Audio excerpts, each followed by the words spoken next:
You're listening to Barbell Logic, the podcast where we talk about what it means to experience strength and how you can use simple, hard, and effective strategies in training and nutrition to improve your life. It starts with meeting you where you are right now and finding lasting solutions. Welcome to the show.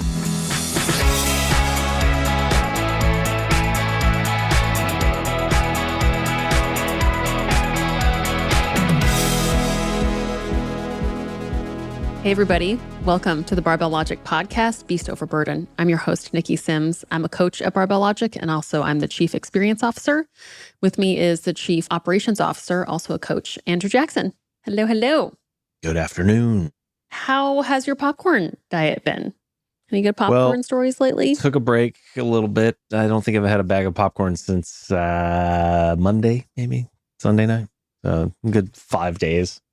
Because I finally bit the bullet and just ordered some sodium supplement tablets. Yes. So I've been experimenting with that instead of the popcorn, and definitely a lower calorie option. For sure. And less fun to eat, but also less messy on the couch. Indeed. Far fewer snacks, but yes, then you can't find the snack later on. I never do that. Never do that. Fewer treasures. We also tried a non-alcoholic beer that we thought was pretty darn tasty. Yeah. Actually, the first time I got it was last summer, accidentally. I was at Whole Foods, and they, right next to the hot bar, they had a bunch of single can beers. And I thought, I'll just grab a couple IPAs.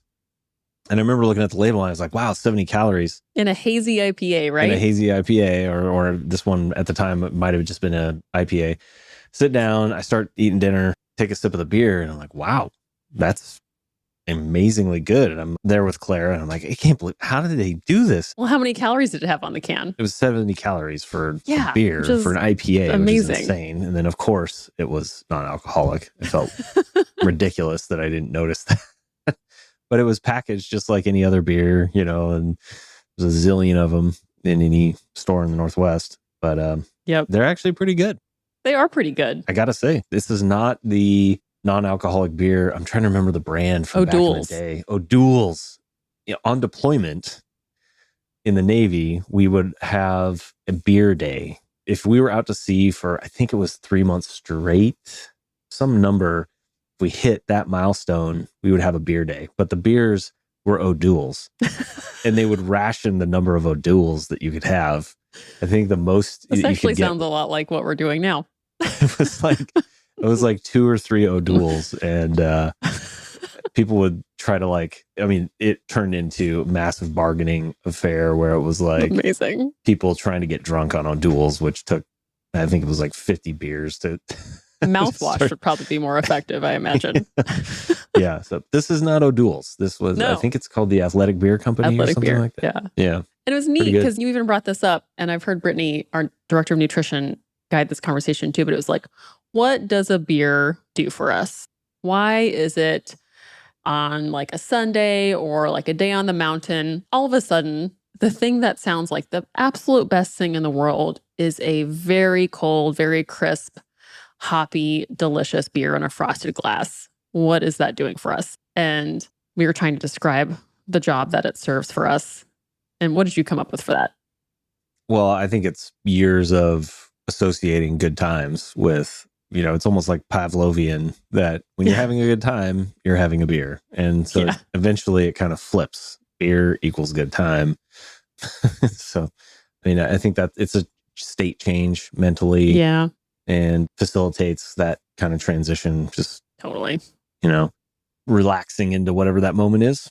Yeah, same. And I love the temperature. So at least like that cold, non-alcoholic beer was delicious. Yeah. I have another client of mine actually just happened to coincidentally be trying it. And it just helps kind of scratch that itch, kind of psychologically trick you into thinking that you're doing that. And I would way rather have one of those than like Michelob Ultra or something like that. Or yes, totally. O'Doul's. Yeah. Like Michelob Ultra is like the La Croix of beer, but this is more like a diet soda of beer. Good analogy. That's a great analogy, actually. Yeah. Anyway, so I have this thought in my training and in a lot of other people's training that I've seen come to fruition after training for a long amount of time. We're not really hitting PRs. Like, there were periods in my life when I was deadlifting over 300 plates, over 300 pounds. While drinking a 20-ounce Negroni. While drinking a 20-ounce Negroni. I've had quite a life. 3 plates, over 400 pounds sometimes. And I knew that there was more. There were PRs to be had. And very married to strength equals weight on the bar equals the whole purpose of this equals progression. And that is strength. But I am not doing that anymore. I'm not lifting 3 plates. I'm still moving weights around. And I do not believe that that means I am not strong. And there is still a reason that I can develop strength, even though I'm not seeing my charts do this. Which is the wonderful, it's an organ, I guess. At least I saw that on Instagram, of muscle tissue. Must be true. Yeah. And so I thought it was this great kind of aha moment when in my head it was like, there's more to our pitch to the world than just strength. Like, strength would be, we would measure it. We were attached to this idea of measuring it to how much external force you can create. But that's one of the expressions of having muscle. And as we've started to kind of pivot towards, being coaches and resources for people to live a long life and feel good as they live that long life, it's not about the PR charts going up as much as it is about creating and maintaining muscle. And that's the core of what we're after. So what do you think, Andrew, about the idea of us still pursuing strength and not being able to display increases in the PR charts? Yeah, we have certainly talked about and still do value strength as a byproduct of what we're doing with our training. It's an expression of the ability to produce force, is how we've defined strength forever, or it is the definition of strength. But I think there's a risk, to your point, of losing sight of the value of strength training when you no longer get the instant gratification of weight going up on the bar. That's a great hook for learning to value strength training early on, because it does that. And it's really cool. And that's just a metric to enable you to see measurable progress before the real change happens. Yeah. And in my opinion, the real change is a byproduct of gradually building muscle over time, which is, as people talk about, the physiological 401k is building strength. The currency of that 401k is muscle mass, because your ability to produce force is dependent on a combination of factors, some of them neuromuscular, your ability to generate and coordinate muscle contraction. But ultimately, the thing that's going to drive your ability to produce force up over a long period of time, once you're over the newbie gains, is going to be having more muscle mass. And that's why it slows down so much and basically tapers to a flat line towards the end of our development, because it takes a ton of stress to continue to actually build more muscle mass.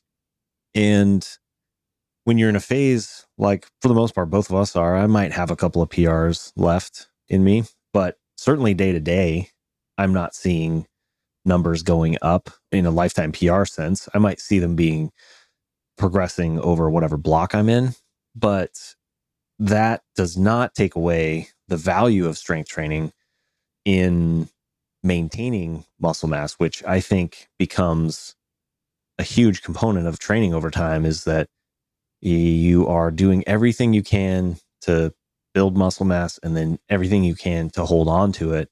So each session has this weird duality of being meaningful towards that end goal, that long-term sustainable goal, but also not having meaning in the individual, like that session doesn't have meaning, but it's part of the tapestry of long-term meaning from building and maintaining muscle. Does that make sense? I like that. Yeah, totally. Where as we started, the purpose was get PRs, get more weight on the bar. That was what we were doing. Right. And now, especially for those who are older and who have been training for a long time, it's about continuing to fill your week with bouts of resistance training so that you can support the muscle tissue, which contributes to a handful of really, positive side effects. The fountain of youth. The fountain of youth. Yeah. It sounds trite to say that, but time and time again, and of course, now that it's backed up by more and more scientific studies, it's getting more popular in the general population, but we've seen it transform lives for years, decades, and continues to help people that are well into their 80s and 90s be mobile. And it just has profound effect across a wide spectrum of health benefits and quality of life improvements that are what people emotionally experience as they go through it. And once they have strength, this almost like superhuman capability to, or what seems like superhuman capability to people, or even yourself, prior self, once you have some level of significant strength, it's unreal to people who have never done it before. Yeah. Like some specific examples that come to mind are being able to move around and do things as you age. As you age, hormones that like kind of give you more energy, help you regulate insulin, help you manage energy, and even support muscle growth, like those all go down. So if you don't have the habit and the ability to perform activities that are beyond getting up and moving around your house, it snowballs. It gets worse. Like you become more and more sedentary. Whatever muscle you had on your body is like cannibalized by the rest of your body. Just being like, nope, we don't need this. I'll go ahead and chew on that. And you become this body that can't do anything anymore, which would for sure lead to depression. And when you're not as active, but you eat like you're active, then it leads to weight gain and you enter the realm of dealing with cardiovascular risk and, diabetes risk, the 4 horsemen or whatever. It also has a lot to do with your ability to like bounce back from situations. I was listening to Nikki Berman. She's our director of client experience. And she was speaking with a client who is just found out she's pregnant and she was nervous about how am I going to be able to bounce back from training? And Nikki was like, listen, you are going to be fine. You have been training for years. Giving birth is like not going to be anything. Yeah, it's going to be new, but like the idea of using your body to produce force is not new to you. And because this client has spent so many years building muscle mass, she's going to take some time off after giving birth, but then get right back into training when it's the right time. She's already created that habit for herself. She's not going to lose all her muscle. She's already made that investment. And the ability to bounce back, I think, is a really like powerful, like you said, superhuman trait that can only come from years of investment in muscle. Right. I was just having a conversation with a client today who had a pretty significant back tweak. He had one 2 years ago, and it's been a pretty long road building back slowly but surely. But over the over the last winter, the last year, he was making really good progress again and starting to hit PRs and consistently at 90+% on a lot of his lifts. And then out of nowhere, I started getting the sense we probably needed to start reducing the stress, or at least spreading the stress out a few weeks back. But, he was motivated and wanted to keep going and had another hiccup, another tweak. And now he's feeling really unmotivated to train because it seems like after being near PR for so long that it's hard to really get excited about working out again because he doesn't feel like he's doing much. And I think that's a good example of another trap you can fall into if you value lifting because the numbers are going up or hitting PRs, or if you only value it because of the PRs. Because then when you're not doing that, what's your why for training? But what I tried to talk to him about was somewhat similarly, he's not giving birth, obviously, but it's a physiological setback in terms of what he's capable of doing now in this moment. But that is almost, in my opinion, what I was telling him, as important, if not more important, period of time to find ways to get training back into your routine as a habit. Because as we saw through the pandemic and research supporting this more and more, that you can maintain your muscle mass with significantly lower intensity than is required to build new muscle mass. So, whatever you can do in between those periods of time, whether it's a life circumstance or an injury, whatever reason you're not able to go in and hammer PRs, you can still get, from a muscle retention perspective and a long-term investment in your quality of life, a ton of value out of that training. So much. And it's such a good reminder to yourself when you're going through that you're not incapable anymore. Like, you're not broken. You can do things that make a significant impact in a very good way, and you are still capable. Right. You will be okay. You will be worse off if you stop moving. Right. I think we have this conversation. A lot of our coaches have this conversation that if I'm not ramping up for a PR, well, I guess I probably should just take a break from training and sayonara to coaching. Right. But those are often some of the times, in my opinion, where having somebody who's experienced those kinds of setbacks and has tools and strategies for working through them, working around them, modifying training, adapting training to whatever the limitations are, is even more important. Because if you only know how to do your 4 main lifts and maybe some accessories when things are going well, then you're stuck feeling like you can't do much. But there's, so many different ways you can modify your training, as you have recently, and even help facilitate whatever that recovery or rehab is that you need to go through until you can get back to weights that you feel like you're doing something. Yeah. What modifications are you making right now to try to load your muscles up as much as you can without doing some of those main lifts at a weight that you feel like are much? Do a lot of belt squats, a lot of leg press, and then a lot of upper body lifts, high reps in pretty much every angle I can attack the upper body. So getting lots of tonnage in, getting lots of reps in, still pushing the level of difficulty in many ways. And it's totally working. Yeah.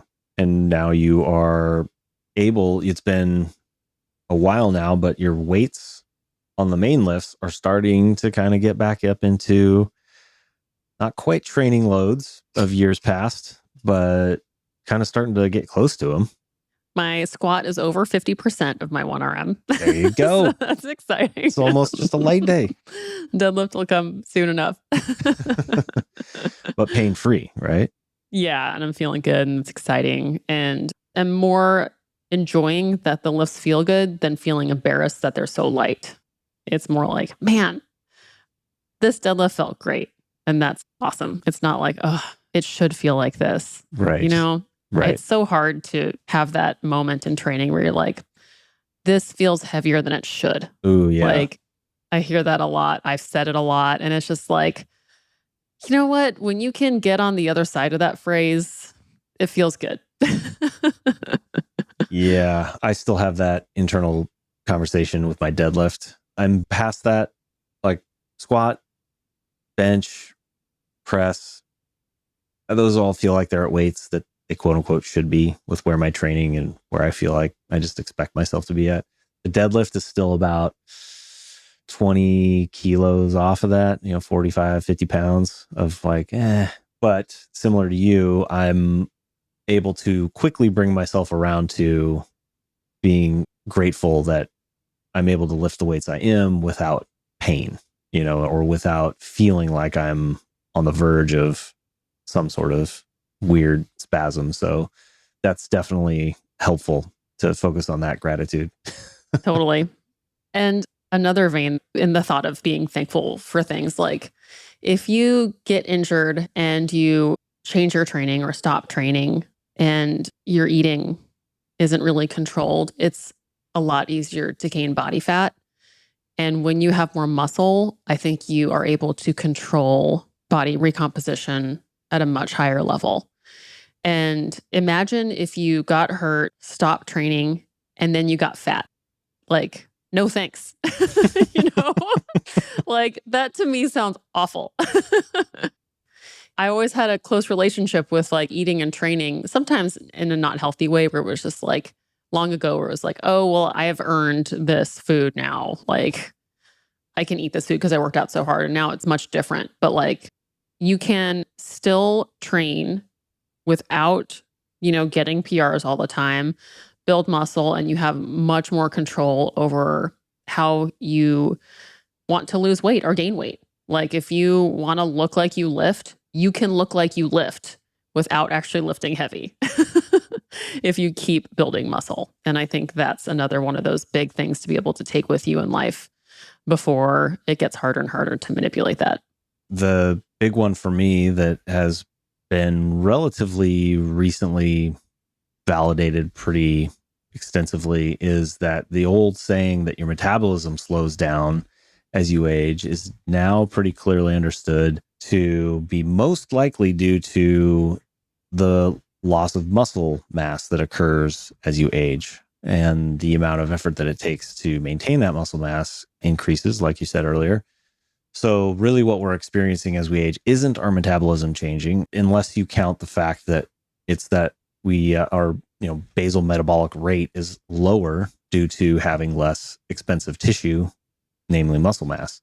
Whether you're carrying more body fat than you want, or you are at the body fat that you like, whichever state you're in, maintaining or achieving your nutrition related goals, or your body composition related goals, I should say, which are dependent on nutrition, is just going to be harder with less muscle mass. The more muscle mass you have, easier it's going to be to, defluff, as we've talked about, or to go on a deficit. Your number is going to be higher. The number of calories you can eat and be in a deficit will be higher if you have more muscle mass. So everything from a body composition standpoint becomes, I don't want to say easy, but it's less difficult to manage than if you have less lean mass on your body. Totally. And you get to be more of it feels like more of being on the same team as your body, or even being able to understand what's happening, than the mindset of this is happening to me, which is a really tough one. So does that mean strength doesn't matter? Well, do we need to define strength again? The ability to produce force on an external object.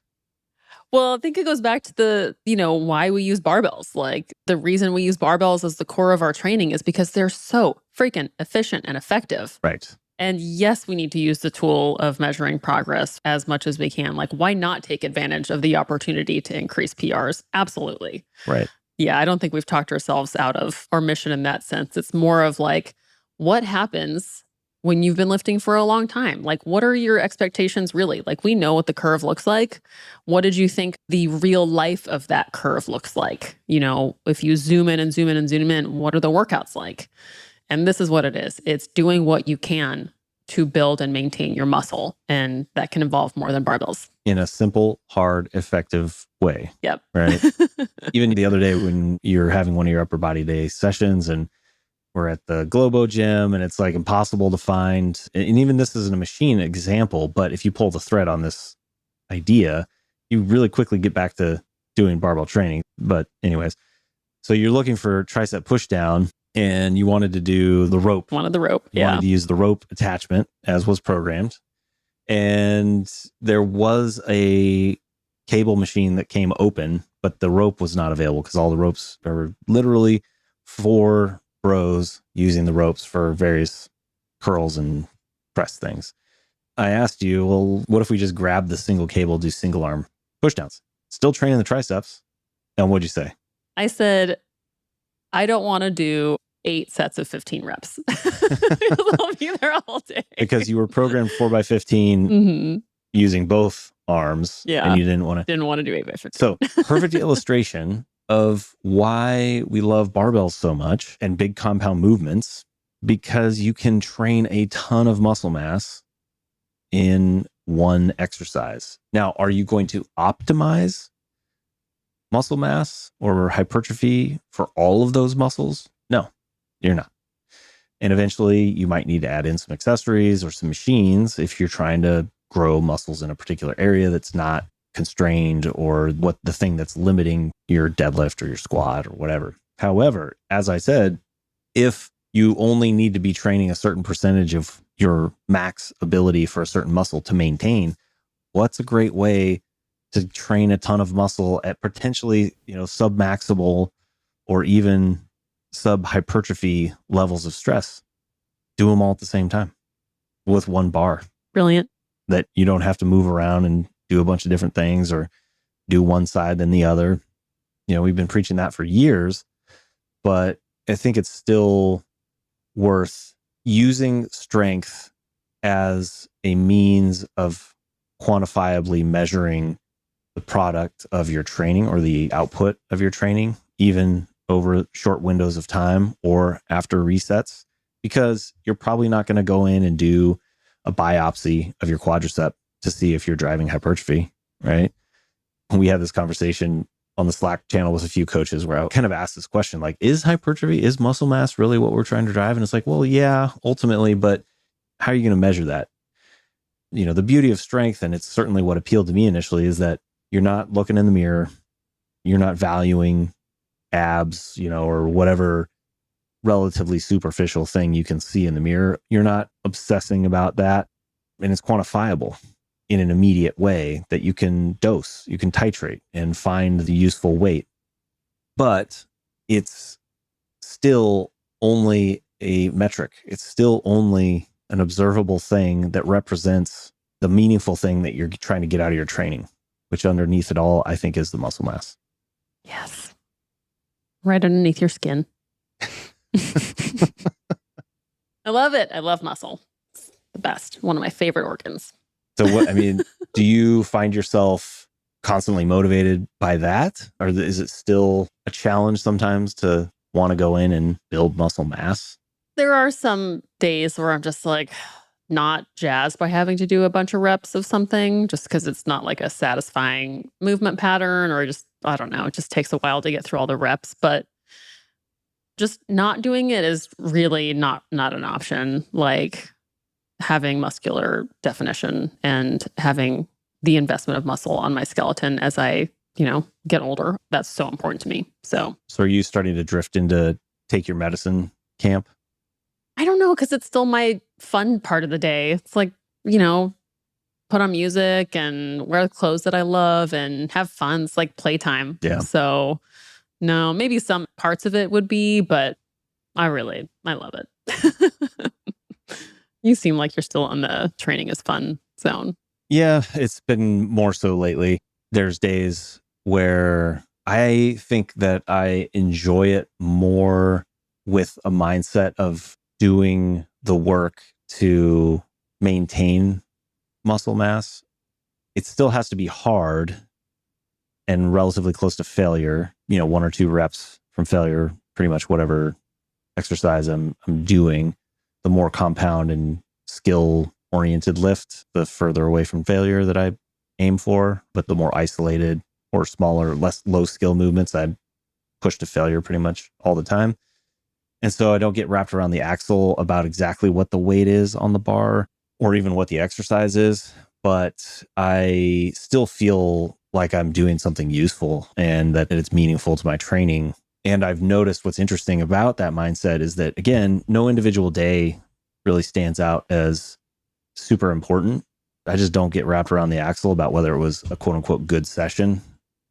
So I'm able to have fun with it, I think, again, a little bit more. And simultaneously, I have more breakout sessions where they are a quote unquote good session, but I'm not attached to either one needing to happen on any particular day. It's just that I notice that mindset enables more quote unquote good days, which maybe that's just a psychological trick that because I'm not looking for them, it feels like it's happening more often. Yeah. But it's just sort of more of a workman-like kind of attitude. I'm going to show up. I'm going to do what I can to the best ability. It's going to be hard because I'm not beating myself up the whole time about the should weight. I think it just makes training more consistently fun part of my day for sure. It's good. And I think that's also important to have when training looks different over time, is like keep that a fun part of your day, because maybe you'll keep needing that. It really helps having a coach that I can just outsource the programming, so he's giving me my structure, the template, the direction, kind of nudging me to push here, pull back here, try a different variation, because sometimes I find myself thinking, well, maybe I'll just go in and wing it, but that doesn't work. Like there still needs to be some overarching strategy. Yeah, you have to believe in the purpose of it. Yeah, exactly. And I think if I were to totally take my hands off the wheels and just go into the gym and do quote unquote what feels good, I don't think it would be as productive. But because I've outsourced thinking about that, I can kind of just go in and execute the plan to the best of my ability and know it'll be adjusted as needed to keep things moving forward. Love it. Well, if you're curious about what that might be like working with a coach, I would encourage you to schedule an experience call with us.